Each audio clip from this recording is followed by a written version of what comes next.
दोस्तों, मैं आप सभी को ईस्ट इंडिया कंपनी और बंगाल के शासक के बारे में बताने जा रहा हूँ।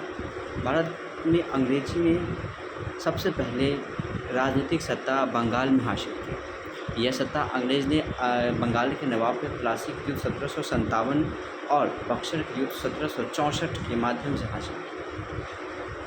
और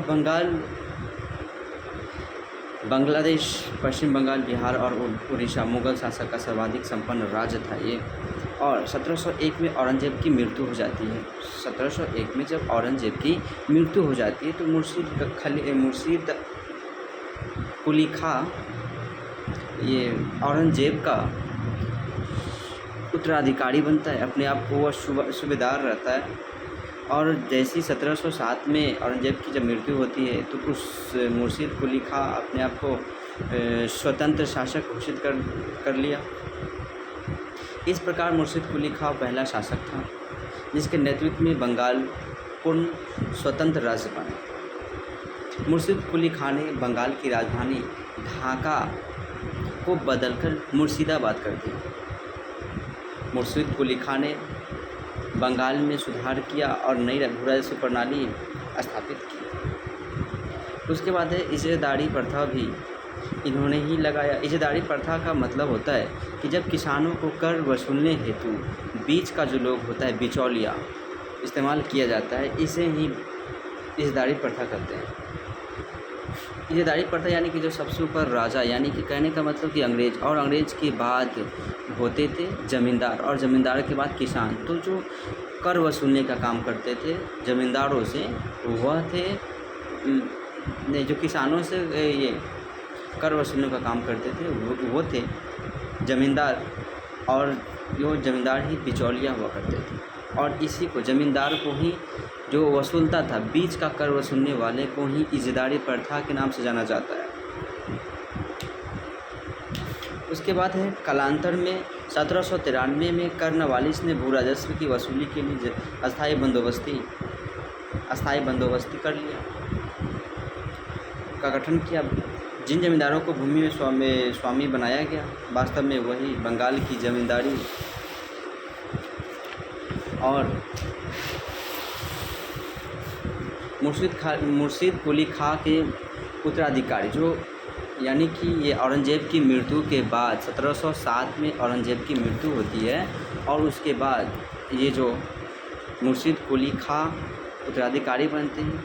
तो मुर्शीद कुली खां के कार्यकाल समाप्त होने तक उनका जो शुजाउद्दीन सरफराज खां, अलीवर्दी खां, इनका उत्तराधिकारी बनता है। और उनमें से जो अलीवर्दी खां होते हैं सबसे मजबूत से और बहुत साहसी शासक होते हैं, संपन्न, और बंगाल को काफ़ी संपन्न बनाया इन्होंने। और जगह जगह व्यापारिक बस्तियां स्थापित कर ली। हुगली सर्वाधिक महत्वपूर्ण बंदरगाह है जो कोलकाता बंगाल में। और अलीवर्दी खां का बंगाल अंतिम शक्तिशाली शासक था। जो अलीवर्दी खां था बंगाल का अंतिम शक्तिशाली शासक था। लेकिन अंग्रेज़ों को रास न आई। इसने कलकत्ता अंग्रेज़ और चंद्रनगर फ्रेंच के यूरोपीय बस्तियों की किलेबंदी की सफलतापूर्वक विरोध किया। और इन्होंने कहा भी कि यदि इन्हें छेड़ा न जाए तो ये शहद देगी, यदि इन्हें न छेड़ा जाए तो ये शहद देगी, और यदि छेड़ा जाए तो ये काट काट कर मार डालेगी। ये अलीवर्दी खां ने कहा, अपने आप भारतीयों के विचार में कहा। और अंग्रेज़ों को जो तुलना किया, मधुमक्खियों से तुलना किया। उसके बाद यानी कि अब अलीवर्दी खां का कार्यकाल समाप्त हुआ। उसके बाद उसके एक पुत्र थे, जो पुत्र अच्छे योग्य नहीं थे, इसलिए पुत्र की चर्चा नहीं करते हैं। और उनका पुत्र के बाद सीधे पोते की बात करते हैं। तो उनका पोता का नाम सिराजुद्दौला था। अलीवर्दी खां के पोते का नाम सिराजुद्दौला था, जो अलीवर्दी खां के बाद उत्तराधिकारी बना। अप्रैल 1756 में वह शासक बना। अप्रैल में 1756 में शासक बना। और उसी समय प्लासी का युद्ध भी हुआ। इसमें बंगाल की गद्दी के लिए सिराज के 3 प्रतिद्वंदी थे। पहला थे शौकत जंग, जिसके पहला का जो नाम था वह शौकत जंग था। जो कि उसका चचेरा भाई था। उसके बाद है घसीटा बेगम जो कि उसकी मौसी थी। उसको भी मतलब उसको क्या किया गया, जेल में बंद कर दिया गया। उसके बाद है मीर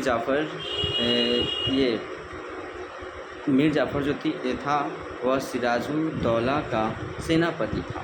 लेकिन क्या हुआ कि उस सेनापति सिराजुद्दौला मीर जाफ़र को सेनापति पद से हटाकर नए सेनापति को बनाया जिसका नाम था मीर मदान था।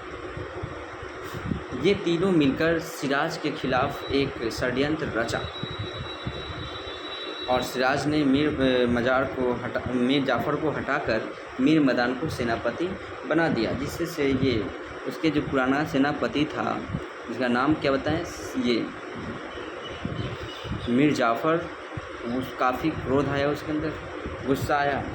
तो सिराजुद्दौला के 3 प्रमुख मुद्दों पर मतभेद बढ़ता गया। सिराजुद्दौला और अंग्रेज़ में 3 ऐसा मुद्दा था जिस पर दोनों में मतभेद बढ़ते गया। पहला है कि अंग्रेज़ द्वारा नवाबों को नवाब को जो खिलाफ करता था उसको सपोर्ट करता था अंग्रेज़। इससे सिराजुद्दौला को काफ़ी समस्या हो गई थी। उसके बाद दूसरा जो था वो नवाब की अनुमति के बिना फोर्ट विलियम कलकत्ता की व्यापारिक बस्ती जिसको कहते हैं फोर्ट विलियम जो है वो कलकत्ता की व्यापारिक बस्ती है, उसको बिना अनुमति के किलाबंदी को मजबूत बनाना। इनसे वो काफ़ी क्रोध आया सिराजुद्दौला। और 1717 में मुग़ल शासक फर्रुखसियर द्वारा अंग्रेज़ों को दिए गए सीमा शुल्क व्यापार में अधिकार पत्र दस्ता का दुरुपयोग करना, ये सब उनको नहीं ठीक लगा। तो अंग्रेज़ों ने युद्ध करने की ठान ली, अंग्रेज़ों से सिराजुद्दौला ने युद्ध करने की ठान ली। तो क्या हुआ,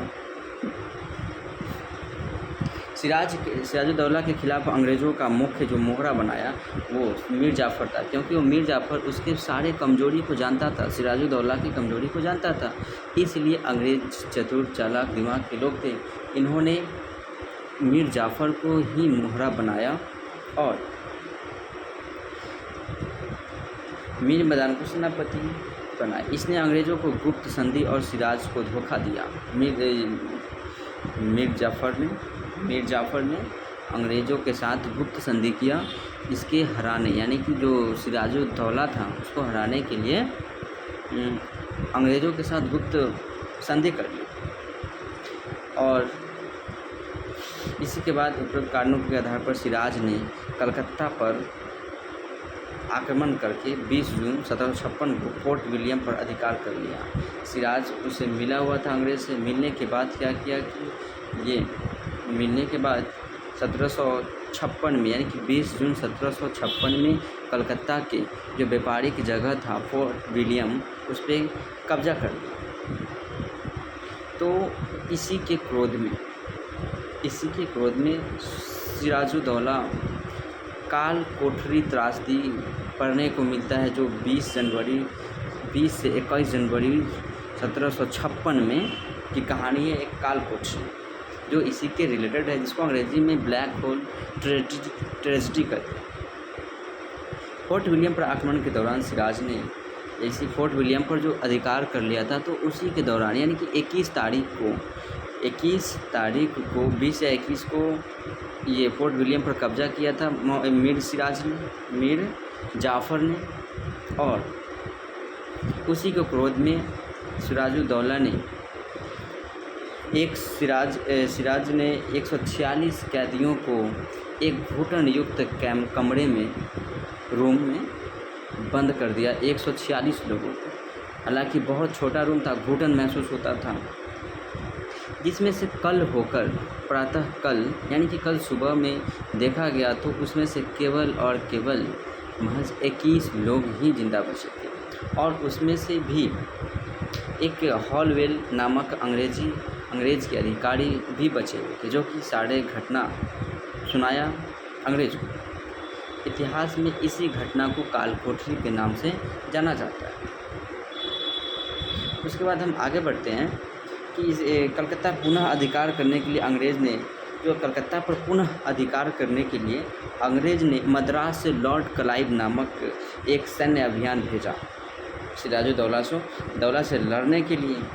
तो जब क्लाइव ने कलकत्ता पर पुनः अधिकार कर लिया, है ना, पुनः अधिकार कर लिया, तो सिराजुद्दौला थोड़ा सा भयभीत हो जाते हैं। और भयभीत होने के कारण उन्होंने अलीनगर में 9 फरवरी 1757 में अलीनगर की संधि कर ली। इसके तहत नवाब के दस्तक के पहली जैसे उपयोग की इजाज़त दे दी। उसके बाद है कि इसके बाद क्लाइव ने बंगाल की गद्दी पर एक कठपुतली शासक यानी कि षड्यंत्र रचना और बोला कि अब बंगाल में ऐसे लोगों को शासक बनाया जाए जो हमारी मोहरा हो, जैसे हम बोले वैसे करें। तो ये दिमाग अंग्रेज़ लगाया और फिर सिराजुद्दौला के खिलाफ विरोध में कदम उठाया, जो कि उनको विरोधी और ये कर रहे थे क्लाइव ने, जो ये मद्रास से भेजा था अंग्रेज़ ने क्लाइव को। वो क्लाइव ये सब प्लानिंग कर रहा था, षड्यंत्र रच रहा था। और उसके विरोध में मीर जाफ़र था, जो उसको पुरनका सेनापति था मीर जाफ़र, और उसके साथ जो था तो राय दुर्लभ, वह बंगाल के दीवान था। राय दुर्लभ बंगाल के दीवान था और जगत सेठ बंगाल की व्यापारी था। जगत सेठ जो था वह बंगाल के व्यापारी था। इसके बाद बताते हैं कि एक गुप्त समझौते के तहत तय हुआ कि एक छद्म यानी कि होता है नहीं छल काम करना, तो दिखावे के लिए युद्ध लड़ा जाएगा, यानी कि अपना में प्लानिंग की दिखावे के लिए एक युद्ध लड़ा जाएगा, युद्ध किया जाएगा। तो युद्ध के बाद सिराज को हटाकर मीर जाफ़र को बंगाल का नवाब बनाया गया। सिराजुद्दौला को हटाकर मीर जाफ़र को बंगाल का नवाब बनाया जाएगा। उसमें जो युद्ध ये षड्यंत्र रच रहा था, उसमें बोला गया कि अगर ये युद्ध होता है तो सिराजुद्दौला को हटाकर और मीर जाफ़र को वहाँ का नवाब बनाया जाएगा, बंगाल का नवाब बनाया जाएगा।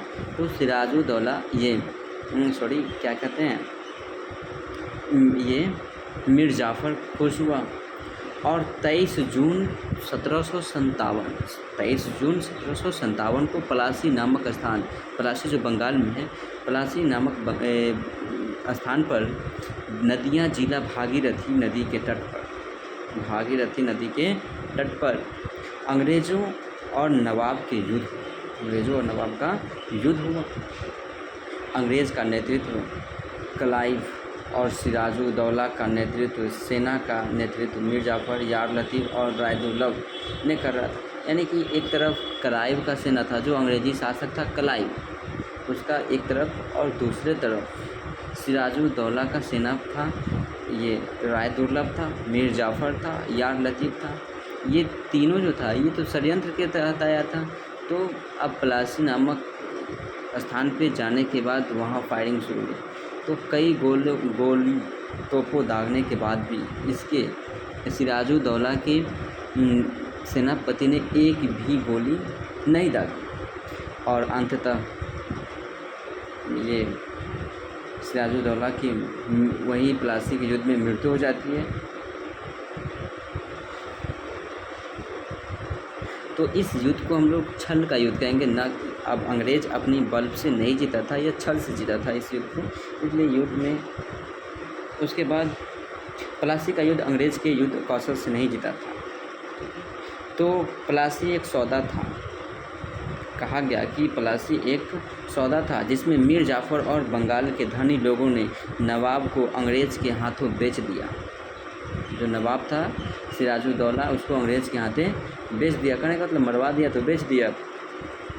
ये इस बात को के.एम. पन्नीकर ने कहा था। तो फिर अब तो सिराजुद्दौला मर गया, उसके बाद अब मीर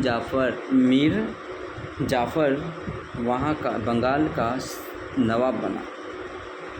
मीर जाफ़र बंगाल का नवाब बना। वह 30 जून 1757 को उसको नवाब बनाया गया, 30 जून 1757 को। ठीक है। इसके बदले में मीर जाफ़र ने कंपनी को 24 प्रांगना करने का मतलब जिला, कलकत्ता के 24 को जिला दे दिया। किसको? ये बंगाल का जिला क्लाइव को 24 को जिला दे दिया। उसको नवाब बनने की खुशी में, और 37 लाख पाउंड हर्जाने के रूप में भी दिया। मीर जाफ़र ने यद्यपि 24 प्रांगना की ज़मींदारी प्रदान करके और बंगाल के सभी फ्रांसीसी बस्तियों को अंग्रेज़ों के हवाले कर उन्हें खुश करने का प्रयास मीर जाफ़र कर रहा था। प्लासी के बाद किंग मेकर की भूमिका आने वाला अंग्रेज़ लालच में इतना बढ़ गया कि उसे वहन न कर पाने के कारण मीर जाफ़र ने अपनी दामाद मीर कासिम के पक्ष में 1760 में सिंहासन त्याग दिया। यानी कि मीर जाफ़र अंग्रेज़ से मिला हुआ था, लेकिन अब अंग्रेज़ इतना लालची हो गया था कि मीर जाफ़र को भी बहुत परेशान करने लगा। तो मीर जाफ़र इस परेशानी से छुटकारा पाने के लिए अपने दामाद मीर कासिम को मीर जाफ़र को दामाद मीर कासिम को वह अपना नवाब बना दिया, सिंहासन दे दिया, शासक बना दिया। अब मीर कासिम का समय 1760 से 1763 तक चला, यानी कि 3 वर्ष तक चला अपने। तो उसके बाद है अलवर्दी खां के अधिकारियों। अलवर्दी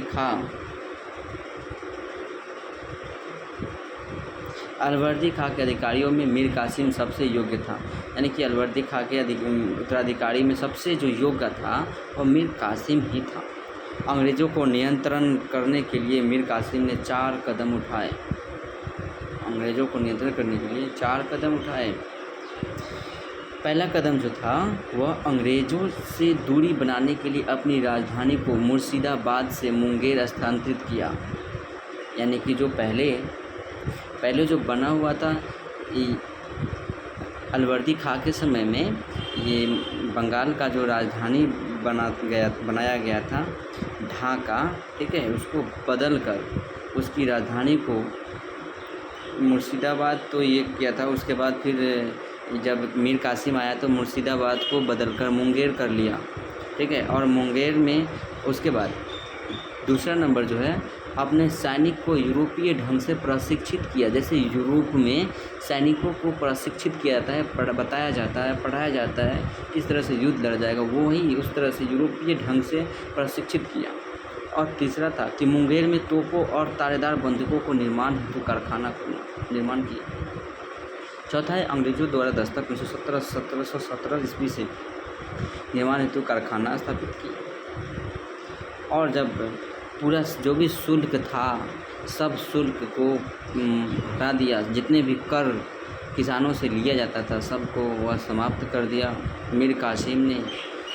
तो इससे क्या हुआ कि क्लाइव अंग्रेज़ शासक को काफ़ी उसको लगा कि अब उसके बातों को अवहेलना हुआ, क्योंकि वह कर लेता था सभी से, तो बंद किया। तो फिर इससे मीर कासिम से अंग्रेज़ लोग क्या हुए कि क्रोध आ गए, क्योंकि वो जो एक रूल लगाए थे, कानून लगाए थे, उसका उल्लंघन होने लगा, अवहेलना होने लगा। तो फिर से उसके ससुर यानी कि मीर जाफ़र को समझाया और भड़काया। फिर से मीर कासिम क्या किया, मीर कासिम से फिर सत्ता ले लिया मीर जाफ़र। और तो यहीं से अब स्टार्ट हो जाएगा। जैसे ही मीर कासिम से सत्ता जो है छीना गया, तो वह 1717 के फरमान के अनुसार केवल कंपनी को मिलता था। तो यही जो है छीन लिया। तो अब मीर कासिम के दिमाग में एक युद्ध आया कि अब अंग्रेज़ से ही युद्ध लड़ा जाए। तो यही बक्सर के युद्ध 1764 ईस्वी में पृष्ठभूमि बनी। 1764 में बक्सर का युद्ध होता है। तो अंग्रेज़ों ने 1763 में मीर कासिम को हटाकर पुनः मीर जाफ़र को नवाब बनाया था। तो ये मीर कासिम यानी कि मीर जाफ़र का दामाद मीर कासिम अपने साथ 2 और सेनापति को लाया था, यानी कि राजा ही था। मुग़ल बादशाह, जो मुग़ल का बादशाह था वह शाह आलम द्वितीय था, और जो एक और उनका साथी था अवध का नवाब शुजाऊ दौला था, ठीक है। तो अब ये इधर से 3 गो सेनापति हो गया। उसके बाद अंग्रेज़, एक तरफ अंग्रेज़ और दूसरी तरफ ये 3 सेनापति, यानी कि समझिए नवाब भी था अपने अपने जगह का। तो अब 1764 में बक्सर का युद्ध हुआ, जिसमें और अंग्रेज़ की तरफ से एक सेनापति हेक्टर मुनरो था। उसके बाद बता दें कि बक्सर की जीत वास्तव में अंग्रेज़ों की युद्ध कौशल से परिचायक हुई। अब उसके बाद क्या हुआ कि ये जीत हो गया अंग्रेज़ों की, हेक्टर मुनरो की जीत हुई, मुग़ल बादशाह द्वितीय को भी पराजित कर दिया।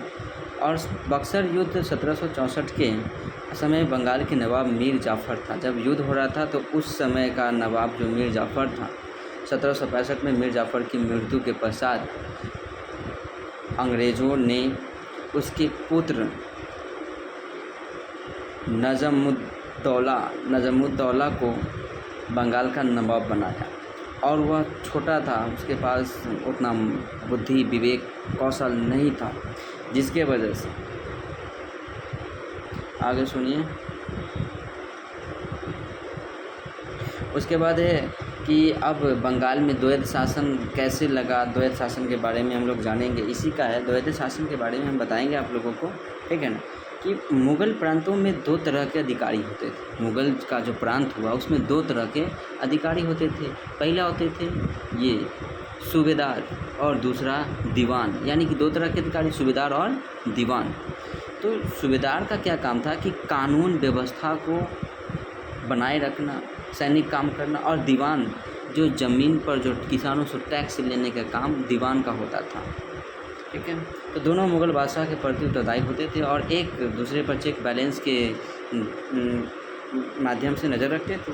1707 में औरंगजेब की तो मृत्यु के पश्चात बंगाल स्वतंत्र हो गया और यह काम नवाब करने लगा। बक्सर युद्ध 1764 में मुग़ल बादशाह की पराजित करने के बाद अंग्रेज़ों ने उसके साथ 12 अगस्त 1765 की इलाहाबाद की प्रथम संधि की। मुख्य बात, अंग्रेज़ की मुग़ल बादशाह से 26 लाख वर्ष के बदले बंगाल, बिहार, उड़ीसा की दीवानी राजस्व वसूलने के अधिकार मिल गए। और उड़ीसा, बिहार, बंगाल, ये तीनों राज्य की, पहले बंगाल ही था, सब एक ही राज्य था, लेकिन ये तीनों प्रांत में जो भी कर वसूला जाता था, दीवानी कर, वो वसूलने का पावर जो चला गया फिर किसके हाथ में, मुनरो हेक्टर, यानी कहने का मतलब ये अंग्रेज़ के हाथ में गया, ठीक है। इसके बाद कंपनी करने का मतलब अंग्रेज़। कंपनी बंगाल के अल्पायु नवाब, अल्पायन कम उम्र के नवाब जो था नजामुद्दौला था, तो उसको 53 लाख रुपया दिया। 53 लाख रुपया देकर वो ससुरा से क्या किया कि बंगाल की प्रशासनिक अधिकारी छीन लिया, सूबेदारी भी छीन लिया। सूबेदारी करने का मतलब जो कानून व्यवस्था भी उसे ले लिया, प्राप्त कर लिया 53 लाख रुपया देकर, ठीक है। और प्रशासनिक सेवा भी उसे अपना अधिकार ले लिया और उसके कानून अपने हाथों में ले लिया। अब बंगाल के दीवानी और नियाजमत दोनों कंपनी के हाथों में था। कंपनी नियाजमत के लिए मोहम्मद रजा खां को नायब सूबेदार नियुक्त किया, यानी कि अपना हिसाब से वह जो ये मुनरो हेक्टर था अंग्रेज़, वह अपना हिसाब से दीवान को भी बहाली नियुक्त किया। उसके बाद जो है ये सूबेदार का भी नियुक्त किया। तो मोहम्मद रजा खां जो बंगाल का था और रजा सिताब राय वह बिहार के था और राय दुर्लभ उड़ीसा के था। ये तीनों को मतलब बनाया, दीवान बनाया, किसी को सूबेदार बनाया और किसी को उप दीवान भी बनाया। 3 गो था।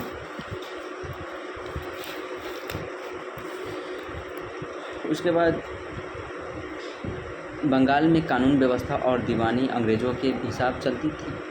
केवल मुखौटा नवाब सहित भारतीयों को बना दिया गया था। 2007 इसकी शुरुआत बंगाल के 1765 ईस्वी में इसका जन्मदाता लॉर्ड क्लाइव। इसका मूल तत्व यह था कि बंगाल में वास्तविक अधिकार तो कंपनी के हाथों में ले लिया, लेकिन उत्तरदायित्व नवाब का कंपनी दीवानी और निजामत भारतीय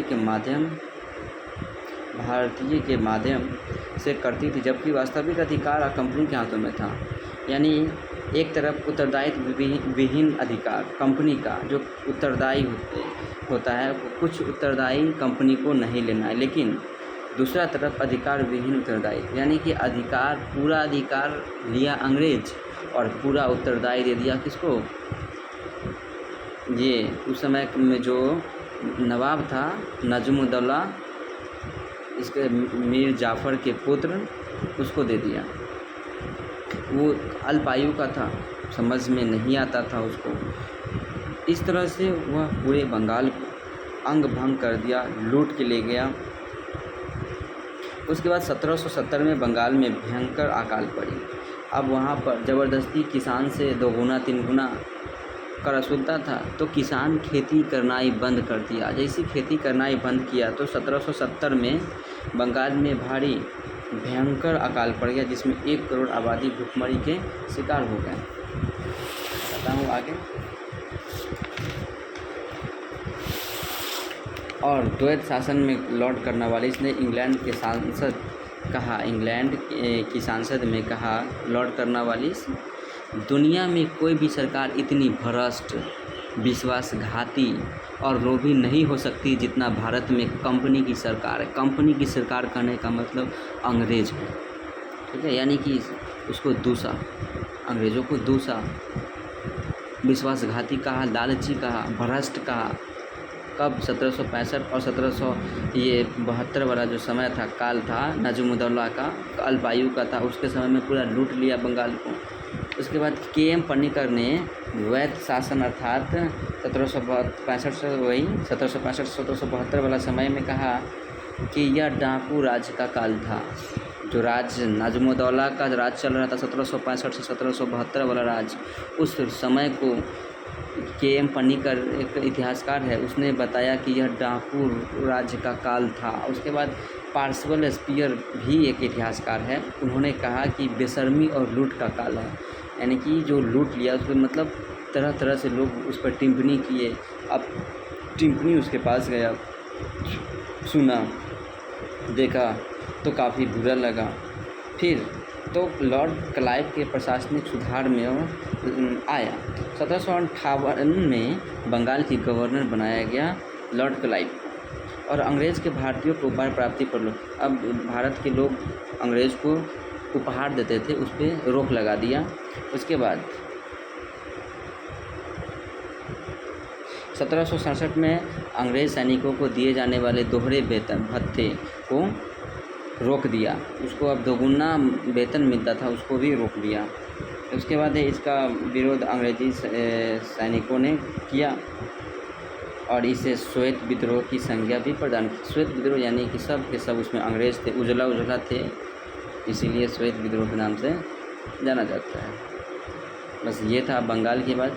फिर अगले वीडियो में हम आएंगे मैसूर राज्य यानी कि कर्नाटक का चर्चा करेंगे। Thank you.